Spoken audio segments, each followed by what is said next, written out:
धर्म का फल मोक्ष, उसकी सार्थकता अर्थ प्राप्ति नहीं है। आप यहां जो कथा सुनने आए हैं, धर्म का फल क्या है? धर्म अर्थ काम मोक्ष, मोक्ष तक पहुंचना ही हम सबका परम लक्ष्य है। धर्म का मतलब अर्थ अर्जन नहीं हो सकता।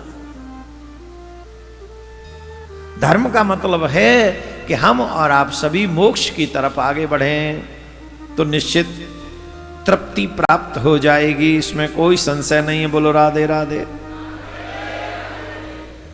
तो क्या करना चाहिए?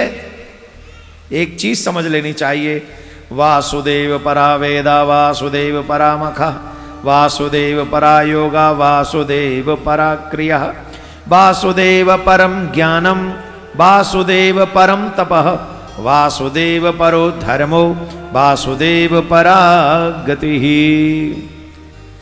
हमको एक बात समझनी चाहिए,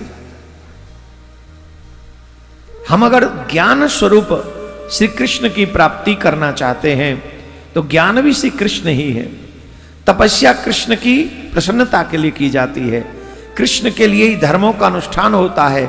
सब गतिविधियां श्री कृष्ण की, कृष्ण में ही समा जाने के लिए होती हैं और यह गतिविधियां श्री कृष्ण को ही हमें प्राप्त कराती हैं। यद्यपि भगवान श्री कृष्ण प्रकृति और उसके गुणों से अतीत हैं, फिर भी अपनी गुणमयी माया से प्रपंच दृष्टि से वे तत्व की दृष्टि से नहीं है, उन्हें ही सर्ग के आदि में इस संसार की रचना की है। आप ये समझ लीजिए कि भगवान श्री कृष्ण कितने भी साधन कर लो, आप तपस्या कर लो, यज्ञ कर लो, होम कर लो, व्रत कर लो, जो करना है कर लो, इन सब को करने के बाद अगर तुम्हारे मन में भगवान के प्रति भक्ति नहीं है, ये सारे साधन अगर भगवान की भक्ति तुम्हारे हृदय में नहीं जगा पाए तो एक चीज समझ लेना कि तुमने सिर्फ मेहनत की है, तुम्हारा कोई लाभ नहीं है। ये शारीरिक श्रम हो गया बस।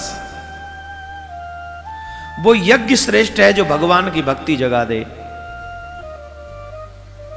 वो वेद अध्ययन श्रेष्ठ है, वो क्रिया श्रेष्ठ है जिसे करने के बाद तुम्हारे मन में भगवान की भक्ति जग जाए।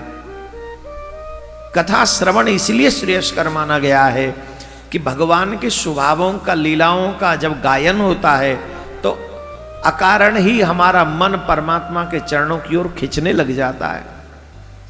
और जब भगवान की तरफ हमारा मन खिंचता है, भक्ति उत्पन्न हो जाती है, तब समझ लेना चाहिए कि हमारी कथा सुनना सफल हो गया।